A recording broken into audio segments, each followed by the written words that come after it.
Bom, aí está uma bibliografia pequena, mas é importante, fundamental.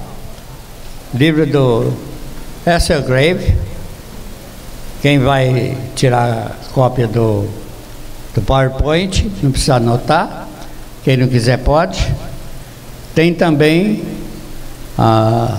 uma apostila que foi dada no CLM, em 1987, chamada Diversificação Cognitiva. E tem o meu trabalho, Evangelismo Narrativo, que vocês têm em mãos aí. Aquele do Grave em cima, são 3 volumes. E a comunicação, o nome é Comunicação Transcultural do Evangelho. E no volume 2, a terceira parte é Os Processos Cognitivos, que ele fala daquilo que nós falamos aqui, as formas de pensar, tá bom? Então vocês podem anotar aí, vamos para frente agora. Agora eu quero dar para vocês alguns exemplos diferentes de raciocínio concreto, onde eles, quando vão contar uma coisa, quando vão explicar alguma coisa, eles começam fazendo um cenário, trazendo imagens do que vão contar. Então eles trabalham mais em termos de contar histórias, preparar o cenário, do que transmitir assim conceitos, né? Proposições conceptuais, uma frase que expressa um conceito, não é? Lá é muito diferente. O primeiro exemplo que eu quero dar para vocês é a pergunta sobre a razão da morte. Se você perguntar aqui para nós, na sociedade chamada sociedade ocidental, por que é que a gente morre, você vai dar uma explicação. A gente morre por causa disso, 2 pontos. E vem a explicação, numa frase, emitindo um conceito, transmitindo uma ideia, dando a razão do porquê. Não é assim que a gente faz? Agora, se você chegar lá no gerente e perguntar para qualquer gerente por que é que a gente morre, né? Maranã ou Abzaquaz ou Adcana, por que é que a gente morre? Você vai ter que ter paciência, você vai ter que sentar na cadeira, porque ele não vai dizer para você assim, né? Nós morremos por causa disso. Não, ele vai dizer assim, ó, bom, eu não sei contar direito, mas do jeito que eu escutava, que meu pai contava, que meu bisavô contava, meu avô contava, disse que foi assim. Aí vai contar uma história que é o mito da morte, que vem lá de trás.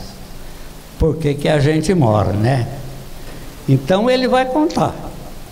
Diz que matou Tiné. Estavam caminhando, os 2. Buda cantou o aire, o sol e a lua, né? Agora, para vocês saberem, o sol é sempre bom, sempre sábio, sempre faz tudo direitinho. Se dependesse do sol de Buda, tudo aqui no mundo era bom. Mas o companheiro do sol, que era o lua, não é a lua feminina, é o lua masculino, ele é que fazia as coisas erradas. Ele é que dava as orientações diferentes, e ele gerou a maioria dos infortúnios que existem nesse mundo.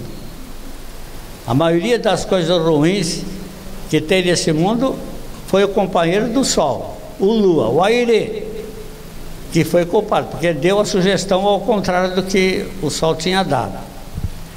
Então, diz que o sol falou assim, não, nem o Abzacumanarna, o Akrama. Obrigado, irmão. Como é que nós vamos fazer para deixar para os nossos filhos? Aí diz que nem o Abzacumanarna, nós vamos fazer assim. Pega um talo de buriti, o Abu Mantkarna, Arecambá Men, pegou o talo de buriti e jogou na água. Aré o Abu Debra, aré do Reai Pacanimá.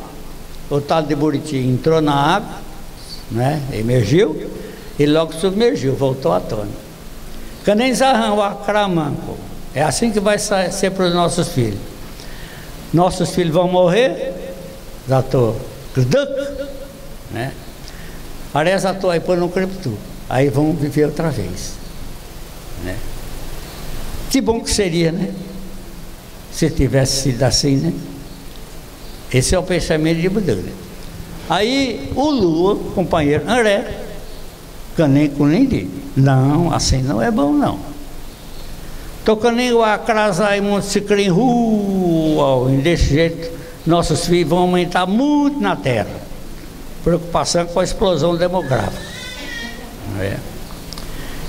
Areca base em preto da Cavaco encondi. A caça não vai dar para eles. Arezaimon, chicarrura, eles vão comer uns aos outros. Preocupação com a antropofagia, não é?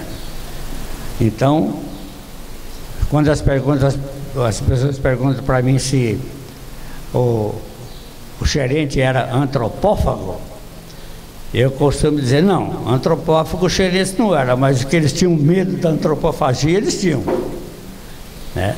Porque o Airê já disse logo, né? Já estou muito chicaúra, eles vão comer uns aos outros. Aí que eu nem preciso, é melhor assim, quer ver? Ó? Aí foi lá, pegou uma pedra, certamente uma pedra pesada, né? Recanem comencou, areamão cambamento, aí morri. Aí pegou a pedra e jogou na água. Aí os narradores falam assim, tibum! Caiu pedra lá na água. Aí, aré, tambo, tocando, aí acabou a história aí.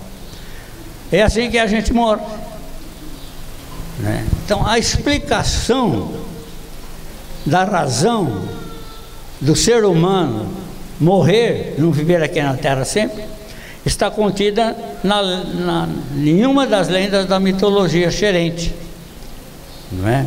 Então eles não transmitem o ensino através de proposições acabadas, dizendo o negócio é assim, assim, assim.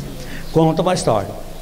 Aí tem desenho, tudo que você quiser saber, toda a filosofia de vida do inxerente, todo o conhecimento do inxerente sobre as coisas, a interpretação, a cosmogonia xerente, quer dizer, a maneira como o xerente interpreta esse universo, tudo isso está lá naquelas lendas. Você tem que conhecer aquelas lendas lá, não é? Para saber a história. Tanto é que a primeira vez que eu preguei no aldeia xerente, como bom professor de criança que eu era, eu fui lá na história da criação. Deus criou o mundo, Adão e Eva, a entrada do pecado, aquela coisa todinha. Aí levantou um ancião lá, depois que eu falei, fiz meu discurso, o ancião levantou lá e falou, desse jeito mesmo que você está contando, está direito. Desse jeito mesmo que nós temos escutado que nossos pais contavam, nossos avós contavam, nossos bisavós contavam. Tudo que Deus fez aqui do começo. Mas isso que você contou aí é pouco. Tem muito.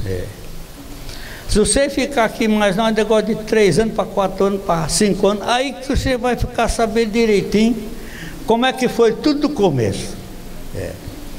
Eu digo, eu estou bem, mas não é muito. Vim aqui achando que eu ia ensinar, e eles estão dizendo que eu tenho muito para aprender, não é? Mas como eu era naquele tempo já membro do Conselho Geral da Missão, eu ia todo ano para as conferências em Manaus, por Aquequara, né? Aí eu comprei lá um gravadorzinho no tempo da Zona Franca de Manaus. Comprei aquele meu primeiro gravadorzinho, aí gravava aquelas histórias, gravava, transcrevia, traduzia, algumas eu memorizei, e quando eu contava para eles a história, eles gostavam e riam, davam risada, ver como é que o branco vem aqui, aprende nossa língua, fala a nossa língua, conta a nossa história todinha aqui, né? Uma vez eu fui lá na FUNAI, eu era representante da missão junto à FUNAI, e tinha uma índia xerente trabalhando lá. Pois ela fez questão de me levar em todos os gabinetes lá da FUNAI. Ó, esse aqui fala a nossa linguagem, esse aqui faz discurso na nossa linguagem. E me fez falar a língua xerente lá em tudo quanto é lugar. Eles ficam na maior alegria. Mas o que eu quero dizer é que aí que eu fui analisar aquelas lendas da mitologia xerente e saber como é que o xerente pensa, como é que ele ensina e assim por diante, né? Então, quando estamos falando aqui de comunicação concretiva, não estamos falando de uma coisa que etérea, estamos falando de uma coisa real, que existe, é um sistema de comunicação, comunicar através de história. Certa vez eu fui chamado, eu estou falando o número 2 aqui, o velho pajé e suas alucinações noturnas. Eu fui chamado por um pajé já de idade, ele foi pajé a vida inteira, e agora na velhice, ele estava aposentado das suas funções, ele estava tendo alucinações noturnas, e estava muito perturbado, porque alguma coisa perseguia ele à noite e tal. Ele mandou um recado lá para mim, fala para o pastor vir aqui para fazer oração para mim, né? E eu fui lá, então, para orar com ele, né? Quando eu cheguei, eu esperava assim, né? Que ele fosse contar a história dele para mim, né? Ele me chamou, então. Quando cheguei lá, ele simplesmente olhou para mim e disse assim: Cri. Cri é casa, né? Casa. E ficou um tempo assim parado. Ué, ele disse que me chamou aqui para falar comigo, agora só fala isso, casa, cri. A gente começa um discurso assim, com um substantivo concreto. Onde é que a gente começa um discurso com um substantivo concreto? Pois ele começou o discurso dele, a narração dele, com um substantivo concreto, a palavra casa. Cri, e fez aquela pausa grande. Aí ele continuou, né? Cri, intcuri, pibumã, mant imcru. Ele ficava me mandando rodear a casa toda hora. Então, agora ele começou a contar que o espírito estava fazendo ele rodear a casa toda hora. Mas antes de tudo, o que ele fez? Ele armou um cenário para mim, né? Cri, casa, só isso. Ele simplesmente armou um cenário. Aí ele então aumentou um pouquinho o cenário. Aí que vocês vão ver que eu vou falar de como é que você muda os pontos do discurso, de uma forma analógica, não de uma forma digital. Aí ele pegou o estribo da palavra casa, que ele tinha falado, cri. Aí, então, próximo argumento, cri, outra vez, itcurim pibumam mantim cru. Para eu rodear, ele me mandava, né? Isso é característica dos povos que têm esse sistema de transmissão de pensamento relacional concreto. E o terceiro exemplo que eu tenho ali é do vizinho não índio inoportuno. Certa vez um ancião me chamou também, estava vendo um problema lá com um vizinho, e ele me chamou lá na casa dele, que ele queria contar para mim o que estava acontecendo. Os índios estavam sendo acusados de estar matando gado lá na fazenda, aquela coisa toda. Aí ele foi, então ele começou o discurso dele assim, tem até gravado esse aí. Começou: Teodomiro, agora eu posso falar porque está tão lá no passado, 40 anos quase, mais ou menos. Teodomiro, só falou o nome dele, começou com o nome dele e fez aquela pausa. Aí deu continuidade. Teodomiro, Bucã, que chama Simonã, olha aí como é que ele está morando aí. Não está contando nada por enquanto, só está armando o cenário. Teodomiro, Bucã, que chama Simonã, Teodomiro, olha aí como ele está morando aí. Aí pegou aquele estribozinho para acrescentar mais alguma coisa. O Anoroacritu até Taimoximachixi. Ele está aí morando em riba da nossa tapera. É que era a aldeia indígena, onde os fazendeiros estavam morando, né? Então é assim que eles contam as coisas, não é? Eles começam com uma coisa bem concreta, armam um certo cenário e vão seguindo aí por frente. Então, esse ensino que nós estamos trazendo aqui, que estamos dizendo que é o modo das sociedades indígenas pensarem, não é? A gente está trabalhando em cima daquilo que a gente viu, sentiu e percebeu e registrou, tá bom? Alguma pergunta?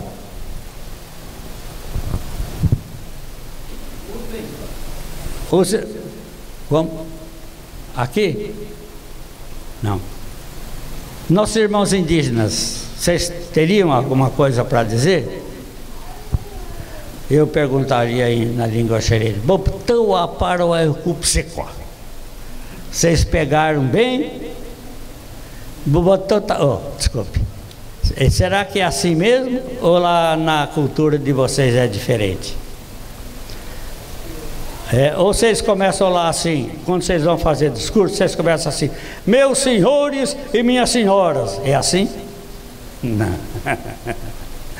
Não. Hã? Tem uma certa semelhança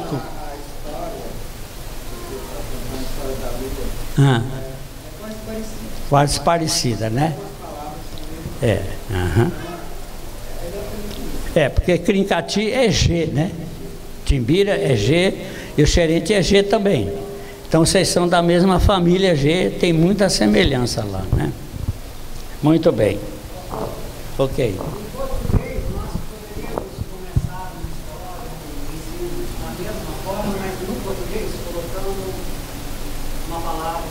Podemos, se nós quisermos, podemos. Nós podemos fazer isso. Só que os ouvintes numa universidade vão achar ridículo.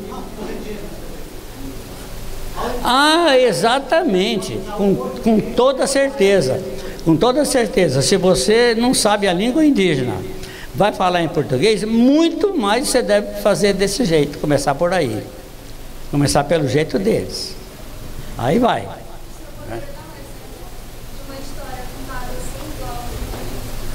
Exemplo de uma. Você poderia dar um exemplo de uma história contando como os indígenas contam na língua de uma história? Uma história bíblica. Como é que os índios. O senhor poderia contar uma história da mesma forma que os indígenas contam uma história em português, só que em português. Por exemplo, a do filho próprio. Sim, contar como se estivesse contando para o filho, mas em português. Desculpa, eu estou meio.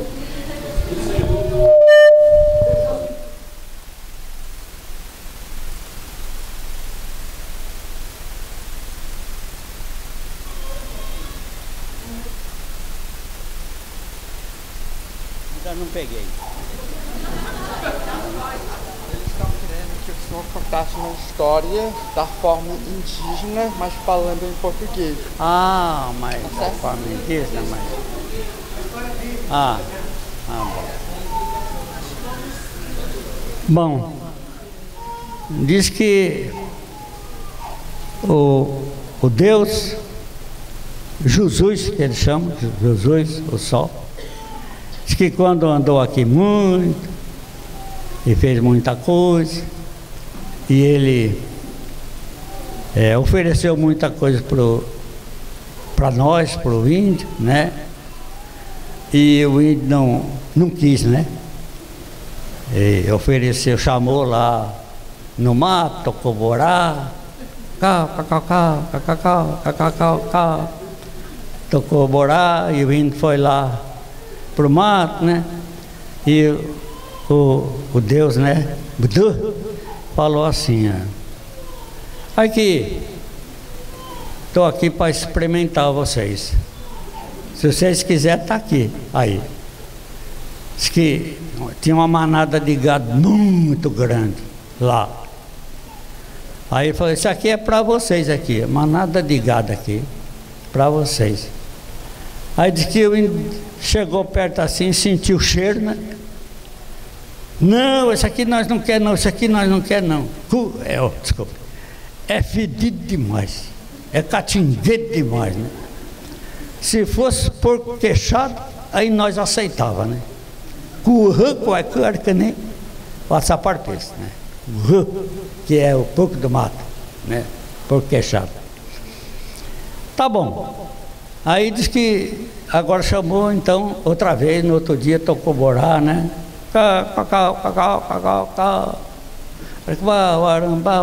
Vamos lá para sala de reunião no meio da aldeia para ver o que é, né, que está chamando lá. Aí souberam que era Deus que está chamando, foram. Aí apresentou agora, somos ali os cavalos, né? Cavalo, burro, jumento, tudo, né? Aí o índio disse que olhou, não, nós não quer não. Mas aí tinha um menino assim que ele disse que quis experimentar, né? Aí subiu no cavalo, aí num pulo só que o cavalo deu, o menino caiu, né? Caiu, não, Valnininho vai matar nós, esse bicho aqui vai matar nós não quer não. Aí disse, Deus chamou o cristão, que é o branco, né? Deus chamou o cristão, o menininho cristão, disse que montou em riba do cavalo. O cavalo pulava para todo canto, o menino estava agarrado lá em cima do cavalo. O cavalo pulava, o menino agarrado. Aí deu para o cristão, né? Deu o gado para o cristão, deu os animais para o cristão.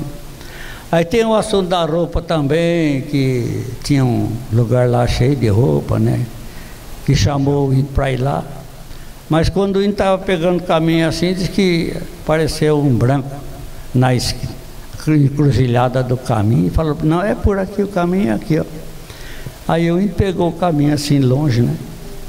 E quando chegou lá na casa, o branco já tinha chegado, já tinha pegado a roupa todinha, né? E assim o branco ficou dono do gado, o branco ficou dono dos animais, o branco ficou dono da roupa, dono do dinheiro, dono de tudo, não é? E o índio ficou lá só com a caça do mato, né? Aí diz que o sol, Deus falou para ele, pois é, vocês não quiseram, né? Agora o dia que vocês for para o mato e não achar a caça, que vocês for dormir com fome, vocês não vão reclamar, que vocês que escolheram ficar com a caça. Mas aí diz que o sol ficou assim meio aborrecido com eles, né?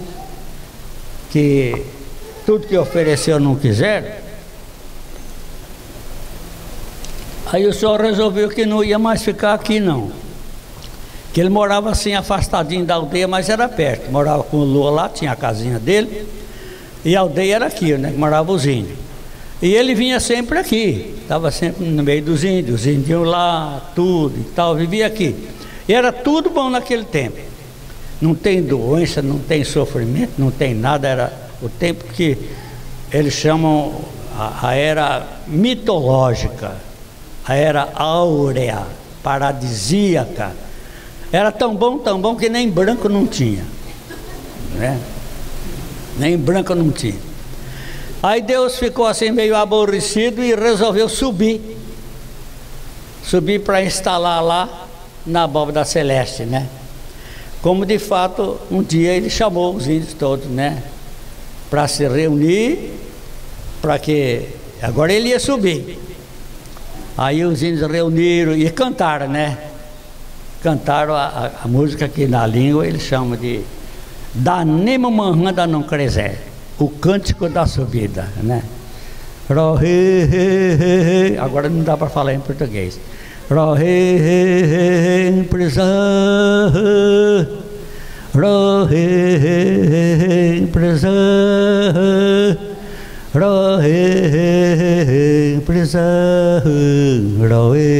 Isso aí é a música da subida. Subiu, se instalou lá em cima, né? E o Lua acompanhou ele, né? Aí o índio ficou aqui, né? Agora Deus vai cuidar do índio assim de longe, né? Não tem mais aquele negócio de Deus aí junto com os índios, conversando, como o Jardim do Éden, né? Quem está procurando analogia de redenção, aí tem uma, né? E não tem mais o sol com eles, está lá em cima, está longe, não pode mais conversar, não pode mais visitar. Aí um dia eles pensaram, né? Vamos subir lá. Vamos lá, onde é que ele está? Para nós conversar com ele, matar a saudade. Ficaram com muita saudade, né? A minha alma tem sede de Deus, aí a analogia de redenção. Aí fizeram a caravana para ir lá, né? Onde é que está Deus? Mas como é que sobe? Bem, o ingerente acredita que tem um lugar que a gente sobe. Eles chamam de o pé do céu, Rewananankardá. Se você caminhar, o sol nasce aqui, né? Eu vi o sol nascer hoje. Se você caminhar aqui, caminhar, você chega lá no lugar onde o sol nasce. Quando você olha aqui o sol nascendo, parece que terra, sol e céu estão juntos, né? Pois é, ele chama aquele lugarzinho lá de o pé do céu, Rewananankardá. Fizeram a caravana, quando chegou lá no pé do céu, eles subiram, né? E ficaram andando, fazendo a volta no céu com Deus, né? Na linguagem xerete é Arebudacamamon, Budacamamon, passa um dia, passa outro dia, passa outro dia. Eles estão lá junto com o sol conversando, mata a saudade, tudo, aí volta, né? Aí volta, aí passa um tempo, muito tempo, aí o povo fica com saudade outra vez. Vamos lá outra vez, vamos lá outra vez, vamos subir. Faz a caravana outra vez, e aquela jornada até lá o pé do céu, sobe, Budacamamon, volta, assim, né? Até que um belo dia, né? O Aptaquazaramantotahuacana, diz que Deus enjoou das muitas viagens dele lá, e disse: olha, quando vocês voltarem agora, que vocês puserem o pé na terra, ninguém mais olha para trás. Olha aí, a mulher de Ló, não é?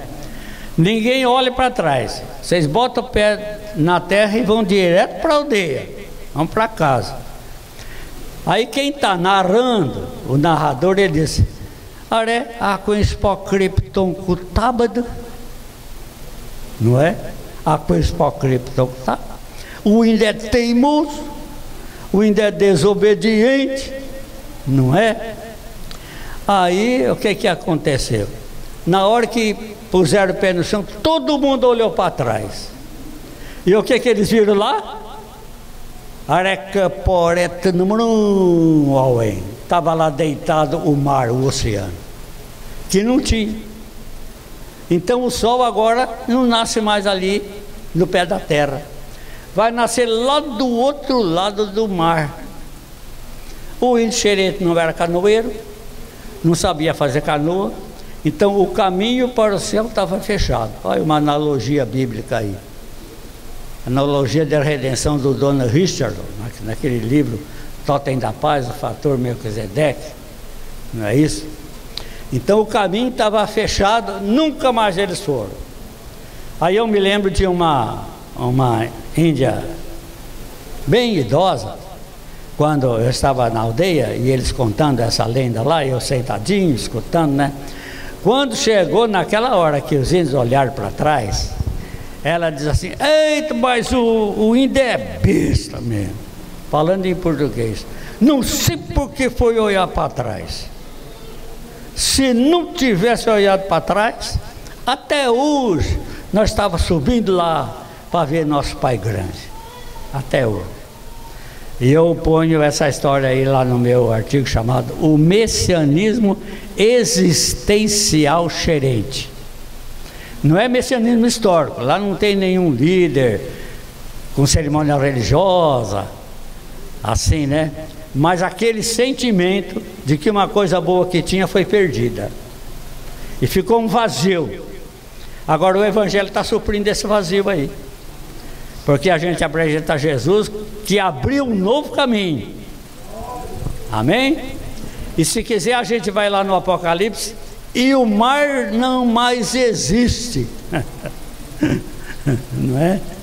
Então o caminho está aberto. Essa é uma das lendas xerentes. E todas as lendas eles contam desse jeito aí. Tem explicação para tudo. Tudo, explicação para tudo, né? Tá bom?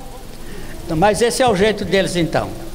Contando, transmitindo conceito, transmitindo ensinamento, transmitindo princípio e transmitindo a sua... Vocês que querem aprender cosmovisão indígena, presta atenção nas lendas da mitologia, porque é lá que está, nelas que está a cosmovisão do povo, como eles interpretam o universo, tá bom? Vamos seguir então. O messianismo xerente é do tipo preterista. O messianismo xerente é do tipo preterista. O messianismo xerente? É do tipo preterista. Sim. O messianismo xerente não é do tipo futurista. Quer dizer, para o xerente não existe uma terceira era que vai reeditar aquela primeira. Não é isso?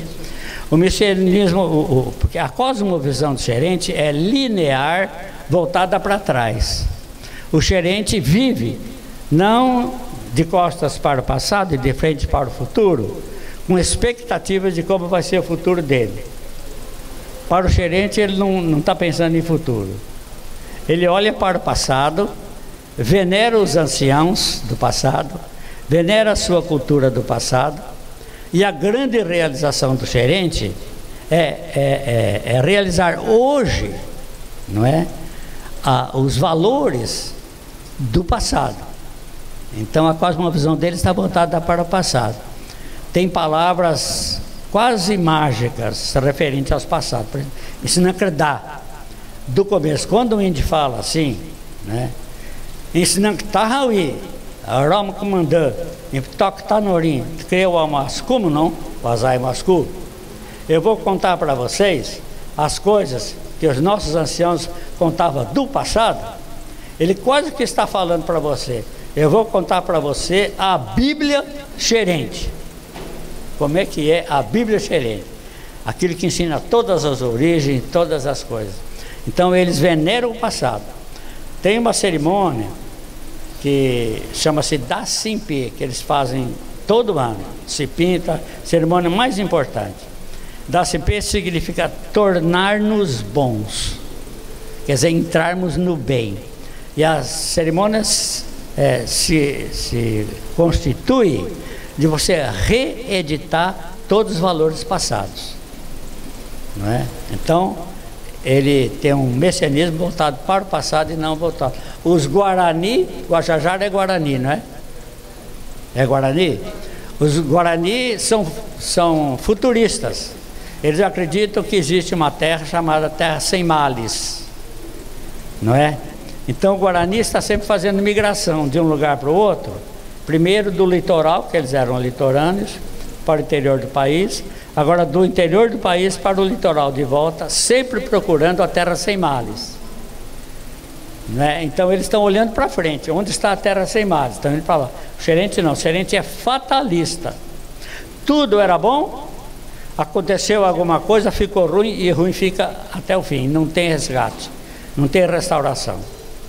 Por isso eu chamo, é um messianismo existencial, daqui do pensamento da cabeça, não é um messianismo histórico. Tá bom? Meio complicadinho, né? Mas, ok. Alguma pergunta a mais? Vamos para frente?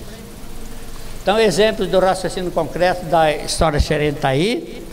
Agora nós vamos para vamos ver, a próxima. Agora nós vamos para...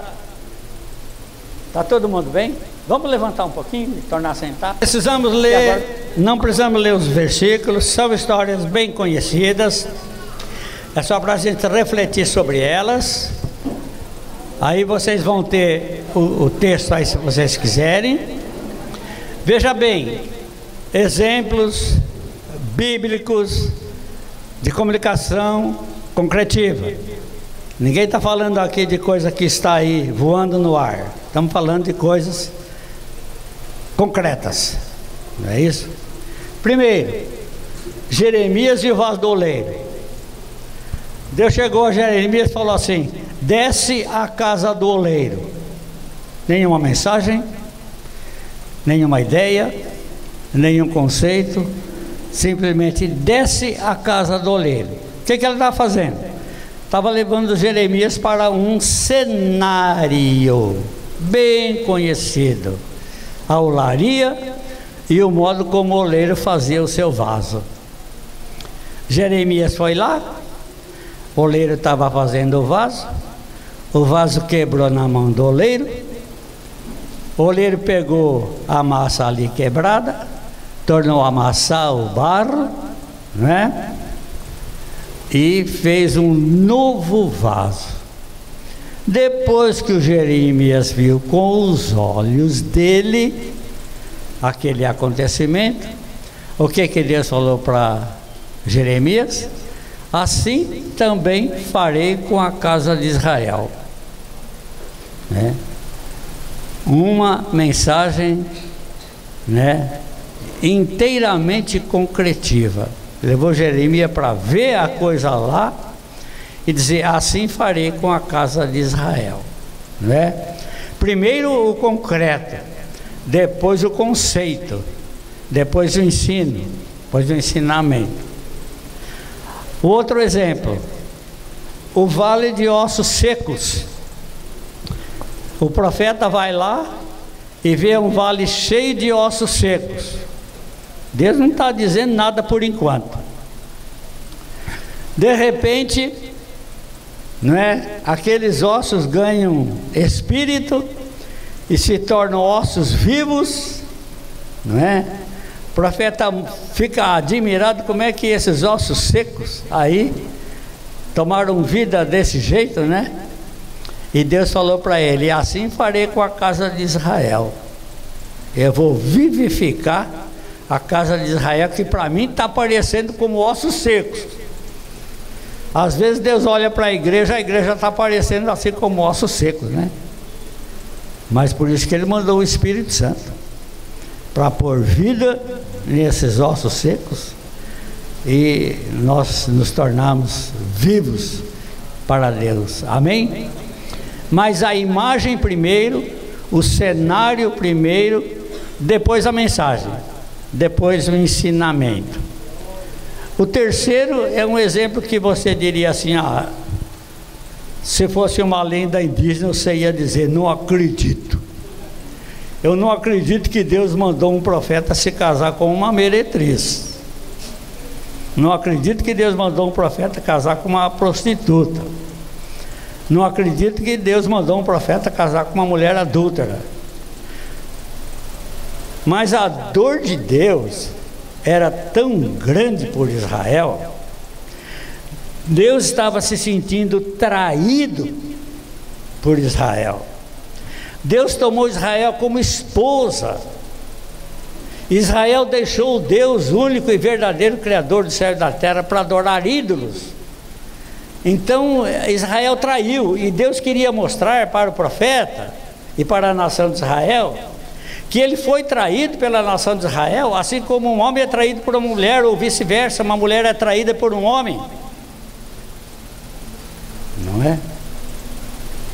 Então ele falou para o profeta: casa com uma meretriz. Ele se casou, não é? Para saber qual a dor. E cada filho que teve recebeu um nome que identificava o problema sério que estava ocorrendo ali em Israel. Então a coisa concreta primeiro, depois o ensino, o ensinamento. Aí Deus fala para ele, né? Mas Deus é tão misericordioso que mandou ele casar com a prostituta novamente, que agora ele ia curar Israel. Israel ia ser a noiva limpinha dele novamente. Amém? Mas veio buscar um exemplo humano, bem humano mesmo, para mostrar o seu amor, a sua graça, a sua misericórdia. Alguma pergunta? Nós vamos para o Novo Testamento agora. Então vamos para o Novo Testamento. Não sei se eu posso chegar ali perto, acho que não, né, com o microfone. Sentar um pouquinho. Novo Testamento, mesma coisa. Vocês têm a referência aí, pode olhar depois. perguntaram a Jesus: é lícito dar tributo a César? Ao invés de Jesus dar logo uma resposta numa proposição, dizendo sim ou não, ele foi para o concreto, não é? Vejam aí quem tem é um denário, né? Era uma moeda. E qual é a esfinge que está aí na moeda? Foi para o concreto. É de César. Então ele concluiu: dai a César o que é de César e a Deus o que é de Deus. Numa outra ocasião, perguntaram para ele: quem é o meu próximo? Ao invés dele explicar quem era o próximo, numa frase única e acabada, ele contou uma história. Ele foi xerente. Ele fez igualzinho fazem o xerente. Ele contou uma parábola, e lá da parábola dava para entender quem era o próximo e quem não. Tanto é que ele perguntou para o interrogador, né? Quem que você acha que é o próximo? Foi aquele que usou de misericórdia para com ele. Então o conceito, o ensino, o princípio, está contido numa história, numa experiência humana. Quando ele quis falar do suprimento nosso, ele começou pela imagem. As aves do céu e os lírios do campo. Vejam as aves do céu. Vejam os lírios do campo. Eles não trabalham, nem fiam, contudo o Senhor os veste, né, os lírios do campo, bem melhor do que Salomão se vestia. As aves do céu, elas não plantam, não colhem, não guardam em celeiro, mas Deus as sustenta. Primeiro ele vai lá, no exemplo, aí então ele transmite o ensinamento. Vós sois o sal da terra, não é? E a luz do mundo. Agora a gente tem que explicar o que significa ser sal da terra, o que significa ser luz do mundo. Mas ele veio logo com a comparação, E todas as parábolas do reino, do capítulo 13 de São Mateus, são transmitidas através de figuras. É a lavoura, o homem semeando, lançando a semente na terra, aquela que caiu no meio do caminho, na beira do caminho, aquela que caiu entre espinho, no pedregal, aquela que caiu em boa terra, sempre ilustrando com coisas concretas da natureza, até aquela que caiu em terra boa, né? A parábola da rede e os peixes, tudo isso, tudo transmitido dentro desse pensamento. Amém? Deu para acompanhar? Vamos então para frente, vamos ver o que temos lá. Agora nós vamos para daqui dá, né? Vamos para o vamos ver, né?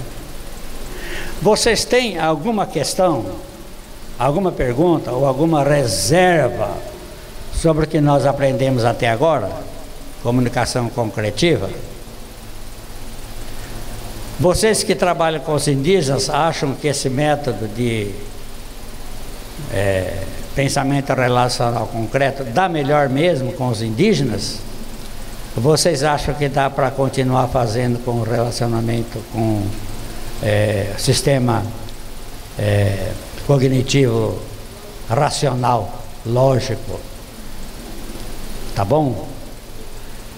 Então vamos lá, vamos ver como é que a gente faz. Agora nós vamos dizer como é que a gente faz para transmitir ensinamento para os indígenas, seja no início na pregação do Evangelho, seja no meio, no discipulado, quando você tem que ensinar as primeiras lições da vida cristã para a igreja que está começando a se formar, ou seja, mais no final, no momento da formação da liderança indígena, quando você já tem muitos indígenas lá que você está formando, aqueles que vão ser os líderes da igreja, aqueles que vão ser os pastores da igreja. Como é que você faz para lecionar dentro desse sistema relacional concreto? Não é? Porque se você for lecionar da outra maneira, você fica embasbacado. Eu não sei como é que os irmãos aqui das etnias indígenas podiam me explicar, mas do que eu tenho visto lá, quando um aluno sai da aldeia e vai estudar lá na cidade pela primeira vez, no primeiro ano, no segundo ano ele apanha muito, porque ele sai daquele sistema de ensino concreto e entra no sistema de ensino lógico, não é? Ele vai apanhar muito. E eu conheço também obreiros que fizeram o curso bíblico lá fora, estudaram em Instituto Bíblico, seminário. Eu tive lá no Xerente, exemplo de um menino que fez um curso bíblico em Goiânia, e ele chegou lá pregando para o Xerente. Eu estou lá sentado, estou escutando, e eu estou vendo que ele, apesar de ser índio, apesar de ser xerente e de falar o xerente, eu vejo a dificuldade dele de transmitir para os próprios patrícios dele, para os próprios irmãos xerentes dele, dificuldade de transmitir aquilo que ele aprendeu lá no Instituto Bíblico, dentro de outro sistema de transmissão de conhecimento. Ele não tem condição de dar a volta no negócio. E eu podia perceber o menino falando em xerente, mas enrolado, transmitindo de um jeito que eu estou vendo que o xerente não está pegando. Por quê? Agora eu vou dizer um outro segredo para vocês. Está escrito naquelas apostilas lá, viu? Eu não pus aqui porque eu não queria emendar muito, mas eu estou achando que agora é bom falar. Tem um missionário, vocês vão ver o nome dele aí que vai aparecer, que ele fez um estudo sobre os dois hemisférios do cérebro, os dois lados da nossa cabeça. Diz que a nossa cabeça é dividida aqui no meio, tem o hemisfério do lado direito, o hemisfério do lado esquerdo, não é? Todos nós temos a cabeça feita do mesmo jeitinho, não é? E eles dizem que a inteligência emocional, o pensamento relacional concreto, aquele pensamento perceptivo que percebe as coisas, esperto, está do lado direito. E o pensamento lógico está do lado esquerdo, não é? O raciocínio lógico para matemática, para álgebra, para linguística, até música, uma parte da música, está tudo aqui do lado esquerdo, não é? E que a sociedade chamada ocidental desenvolveu mais o lado esquerdo, e as demais sociedades, incluindo os indígenas, desenvolveu mais o lado direito. Então quer dizer, o branco, falando agora em linguagem indígena, o branco é sabido no lado esquerdo da cabeça dele, e o índio é sabido no lado direito da cabeça dele, viu?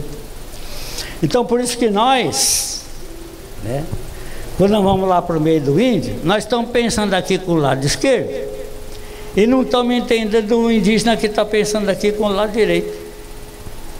E vocês, quando vocês vão lá estudar lá fora na escola, vocês estão acostumados a pensar aqui do lado direito, mas lá está sendo ensinado daqui do lado esquerdo e vocês têm dificuldade de pegar. Não é porque vocês não têm o lado esquerdo, é porque não desenvolveu. Mas depois do primeiro ano, do segundo ano, aí começa a desenvolver. Aí do terceiro ano para o quarto ano você já pegou bem.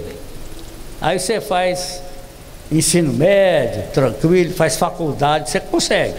E faz um bom trabalho lá na frente, porque você desenvolveu. Mas no começo é difícil. não é?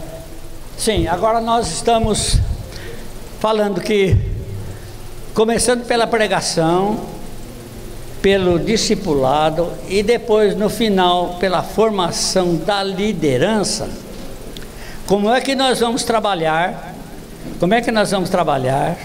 não é? Para passar o ensino para os nossos indígenas, estejam eles lá na aldeia, ou estejam eles numa escola bíblica como a MI, lá em Mato Grosso, um Canaã, parece que é Rondônia, Canaã, né? O senhor estava falando que o senhor estava dizendo para a gente que a maneira que eles ensinam é uma, e o índio ele estava lá já tentando passar o jeito que ele aprendeu no seminário. Exato, obrigado, exatamente. Uhum. A coisa é tal que o próprio indígena, por isso a gente hoje está querendo ensinar o índio mais na aldeia, no contexto dele. Nós não temos nada contra o indígena sair lá fora, mas os nossos seminários, as nossas escolas que recebem indígena, nós estamos conversando muito aqui agora com o José Vicente e outros colegas, que a gente precisa trabalhar com esse pessoal para eles pegarem essa ideia e até formar um currículo que a gente poderia chamar de currículo diferenciado. Ao invés de pegar o currículo lá do Instituto e trazer aqui para a Escola de Treinamento Indígena, não é? A gente tem um currículo elaborado de tal maneira que fica mais fácil para os indígenas pegar. Nós que vamos aprender a cabeça do índio e falar segundo a cabeça do índio, não exigir que o índio pense de igual à cabeça nossa. Quem tem que mudar a cabeça é o professor, para ensinar o índio, e não exigir que o indígena mude a cabeça dele para aprender o que nós estamos ensinando. Bom, para a gente tentar acertar, pregar de um jeito que os nossos indígenas peguem, não é só os indígenas do Brasil não, populações aí do mundo, todo mundo toda a nação, toda a etnia no mundo inteiro de comunicação oral, pré-letrados, pré-alfabetizados, pensa desse modo concreto. Então são 3 passos fundamentais e nós vamos ficar nesses passos aí até o final da nossa lição, da nossa palestra. O primeiro passo é usando as histórias bíblicas como a fonte principal da pregação e do ensino, pelo menos no começo.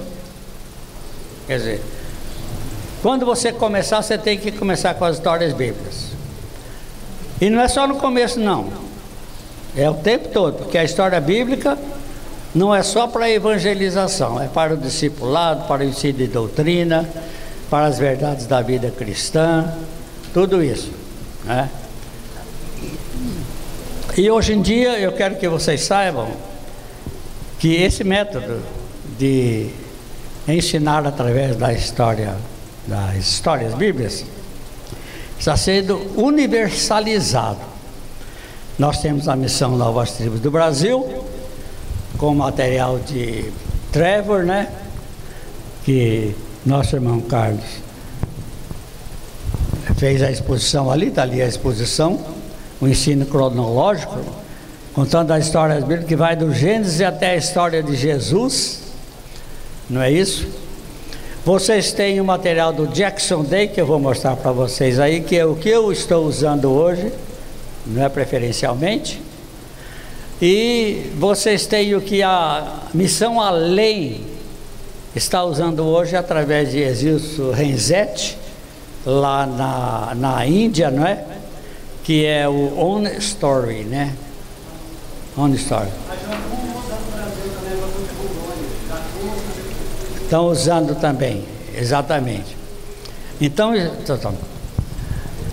você começa com história, e nós vamos ver por que começar com história. Esse é o primeiro passo. O segundo passo é aprendendo a fazer estudos em tópico, tipo assim, hoje eu vou falar sobre o pecado, hoje eu vou falar sobre a verdade, hoje eu vou falar sobre a mentira, hoje eu vou falar sobre a paciência, hoje eu vou falar sobre o perdão. Esses temas têm que estar aí no nosso currículo, né? A paciência, a perseverança, e assim por diante, não é? Aliás, eu tenho uma experiência sobre o negócio de perseverança, talvez eu vá contar para vocês, que é muito ilustrativo disso que nós estamos falando aqui. Mas como é que você prepara o esboço dessa pregação, o esboço dessa mensagem, para ficar inteligível, não é? E o terceiro passo seria saturando de ilustrações da vida humana e da natureza, ideias e conceitos transmitidos. Quer dizer, não transmitir conceito algum, ideia nenhuma, ensinamento nenhum, pensamento nenhum, mandamento nenhum, sem que ele esteja acoplado a um exemplo concreto da vida humana, da natureza e assim por diante. Essas três coisas. E é com essas três coisas que nós vamos trabalhar até a final do curso, tá bom? Tem 15 minutos, vamos começar com história então.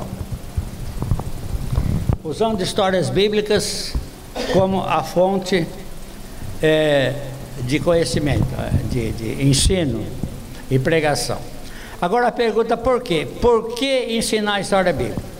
Irmãos, eu quero dizer que eu acho que há muita gente aí ainda trabalhando com história bíblica sem saber exatamente por quê. A missão mandou, ou alguém disse, ou porque gosta mesmo de contar história, era professor de história quando criança e não sabe fazer a coisa melhor de outra maneira a não ser contando história. Contando história. Agora mesmo eu recebi lá na aldeia Xerente, eu estava lá no mês de dezembro, mês de férias, janeiro aliás, estava lá um aluno que veio numa dessas escolas bíblicas aí que nós temos, encarregado de contar 3 histórias bíblicas na aldeia. Fazia parte da tarefa de casa, contar a história bíblica. Aí eu comecei a conversar, gerente, aluno de uma dessas escolas de treinamento indígena. Aí eu fui conversar com ele para verificar se ele estava entendendo bem por que ele estava contando história, por que mandaram ele contar história. Ele não tinha a mínima ideia, só sabia que a escola mandou ele contar 3 histórias lá na aldeia e ele tinha que dar o relatório de que ele contou 3 histórias, né? Ora, que história é essa? Que história é essa, né? Você tem que saber por que você está contando história. Então vamos lá, por que contar a história bíblica? Primeiro, letra A, vamos ler junto? Porque as histórias bíblicas já estão escritas dentro do sistema cognitivo relacional concreto próprio das comunidades pré-letradas. Elas tratam de pessoas, lugares, acontecimentos, todos eles elementos concretos. Quer dizer, você, sem saber, por coincidência, está fazendo a coisa certa. Se você começar contando história, você já está do lado direito dos indígenas, porque o que eles mais sabem fazer é contar história. São perfeitos em contar história, são mestres em contar história, né? Ganham de nós de 10-0 em contar história. Então, se você for contar história, você, sem se esforçar, você já está dentro, porque na história você vai falar de pessoa. Teve um homem que chamava José, pronto, todo mundo entendeu, né? Ele tinha os irmãos, tal, dá o nome dos irmãos dele, aí, uma família, seus irmãos. Aí o pai dele gostava muito dele, né? Aí mandou fazer uma roupa bonita lá para ele e tal, e vai contando. Aí os irmãos dele ficaram com ciúme dele, mandou aí com chimunanças, né? E levaram ele lá para o mato, aquela coisa toda, queriam matar ele, acabar com ele, tudo isso. Você está dentro do sistema indígena contando história, né? Lá no Jardim do Éden também começa com a criação e tudo. É isso? Então começa contando história, continua contando história, porque você já está dentro do método relacional concreto. Mas não é só isso não, tem mais, vamos lá. Letra B. Porque contar história faz parte da herança cultural dos povos de comunicação oral. Bem, já falamos isso, né? Você está dentro da cultura, dentro do sistema deles, não está levando nada de estranho até aí. Agora, a informação que eu já prestei aqui para vocês, toda a cosmovisão xerente, por exemplo, está arquivada numa série de lendas e mitos que são contados de memória pelos anciãos da tribo. Então, história é uma coisa comum em qualquer sociedade indígena. Não tenha medo de chegar lá, não é?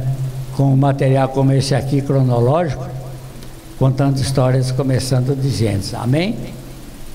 Vamos para frente. Porque as histórias bíblicas, letra C, dão o mapa completo da história da redenção. Que, aliás, quando Trevor escreveu esse material aqui, Trevor era convicto, né, de que só as informações que a gente tinha no Velho Testamento, não é, especialmente para povos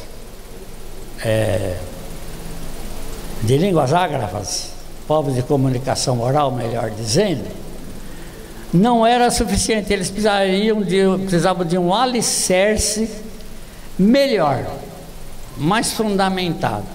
Por isso ele chama o método dele de alicerces firmes. Começa a colocar um alicerce lá no início, porque é essa revelação progressiva de Deus a começar lá do Velho Testamento, Gênesis 3,15. Porém, inimizade entre ti e a mulher, entre a sua descendência e seu descendente, né? Essa te ferirá a cabeça e tu lhe ferirás o calcanhar. Ali já é uma profecia de Jesus. Aliás, tem uma antes ainda. Quando Adão e Eva se vestiu de folhas do mato, e depois Deus chamou Adão e Eva, trouxe para cá, o que ele fez? Ele sacrificou um animalzinho, possivelmente um cordeiro, e com a pele daquele animalzinho, ele vestiu Adão e Eva. A história da redenção e da morte de Cristo, do Messias que viria, começa ali. Então ele estabelece aquele fundamento sólido. Então as histórias bíblicas, ela dá um mapa geral da história da redenção. Como o Messias vem sendo prometido pela fé, até chegar aquele dia que, na plenitude dos tempos, quando ele nasceu de mulher e efetuou a nossa redenção. Letra D. Porque as histórias bíblicas contêm, de forma natural, fundamentos teológicos que fornecem a base para uma futura teologia indígena. Agora deixe-me dizer para vocês que algumas pessoas se espantam quando a gente fala de teologia indígena. Desculpa. Que pensam que a gente está falando de uma coisa diferente, de uma coisa estranha. Mas não é. Uma teologia indígena é a maneira como os índios estão vendo a palavra de Deus aplicada à sua realidade, aplicada à sua vida, aplicada à sua cultura. E uma igreja indígena precisa ter a sua própria teologia. O missionário não é um repassador de teologia. O missionário tem a sua teologia, cada grupo denominacional tem a sua confissão doutrinária, cada agência missionária tem a sua confissão doutrinária, tem os pontos fundamentais da interpretação bíblica que seguem, tem a sua hermenêutica bíblica, não é? Mas nós não devemos passar isso para os nossos indígenas. Nós devemos passar o ensino bíblico e a revelação bíblica e esperar que eles formem uma igreja indígena, né? Então, você contando as histórias bíblicas, as próprias histórias têm fundamento teológico lá dentro, natural. Fundamento teológico natural, que o próprio indígena lendo, ele pega, opa, então isso aqui na minha cultura tem que ser assim. Ou como é que eu vou fazer na minha aldeia, entre os meus parentes, para a gente aplicar isso que eu estou vendo aqui na Bíblia? Não é? Está cheio de teologia, que já vai formando a igreja indígena e a teologia indígena. E letra E.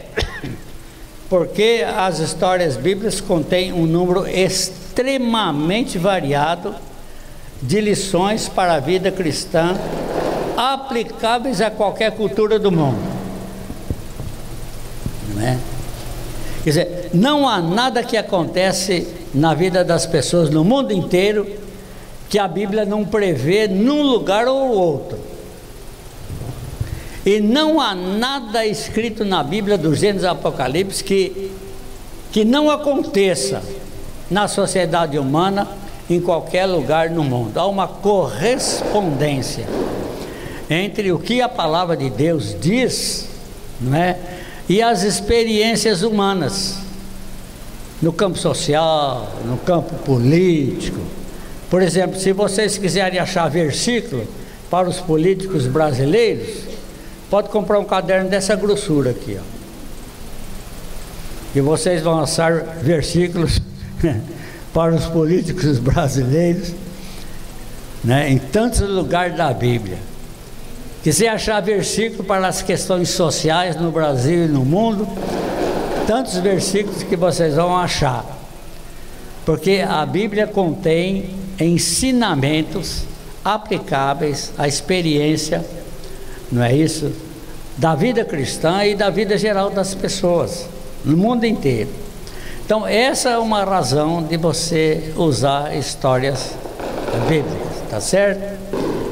Então, porque elas estão escritas dentro do modelo de raciocínio relacional concreto, porque elas contêm, dão um mapa completo da redenção, elas têm fundamento teológico, têm muitos ensinos para a vida cristã. Então, essas são as razões maiores, não é?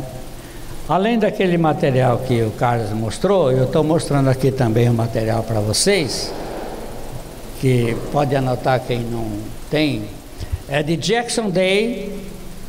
Jackson Day foi um missionário no Nordeste, e quando ele descobriu que os ensinos em tópico não estavam funcionando, ele passou para as histórias bíblicas e descobriu que era outra coisa.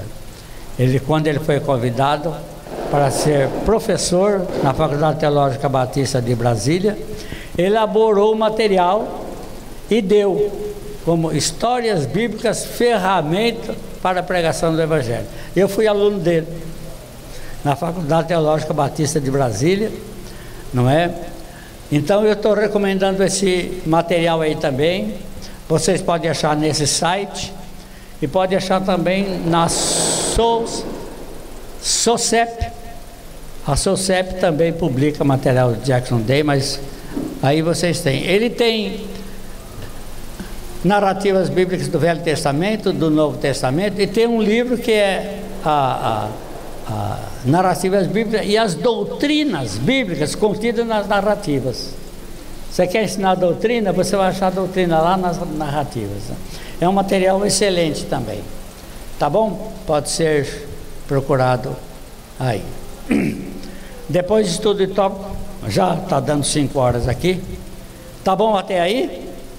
Próxima aula vamos falar sobre como preparar estudos tópicos. Porque quando eu ouvi história bíblica, isso aqui é bom eu falar antes de terminar. Quando eu ouvi falar de histórias bíblicas, eu pensei, então, acabou. Agora eu vou só história bíblica entre o xerente. E comecei a trabalhar com histórias bíblicas com o xerente, mas aí eu pensei, espera um pouquinho, o xerente conta a história. Mas a cultura do xerente, a comunicação xerente, não está restrita à história. Eles são exímios discursistas. Você vê um xerente pegando uma borduna dessa aqui e fazendo um discurso apoiado na borduna, ele tem uma classe, especialmente os discursos apologéticos, defendendo a cultura xerente, a terra xerente, os direitos indígenas, a invasão das terras, a chegada do branco. Olha, ele tem um discurso que é fora de série. Aí eu pensei, então eu não posso ficar só com as histórias. Eu quero falar um dia sobre o pecado, quero falar um dia sobre a paciência, quero um dia falar sobre a perseverança. E como é que eu faço? Aí eu entrei na necessidade de trabalhar o discurso para poder fazer estudos em tópico, para passar para a igreja essas virtudes da vida cristã, de que a Bíblia está cheia, não é? E você pode colocar no currículo do Instituto, isso aí. É que você tem que verter o seu discurso e colocar no outro modelo. E é isso que nós vamos ver na próxima lição, não é? É você agasalhar, como a gente diz lá no Tocantins, não sei aqui, você agasalha o seu discurso, organiza o seu discurso, arma o seu discurso num modo diferente, mais condizente com comunicação relacional concreta. Tá bom? Essa é a próxima aula. Deus abençoe.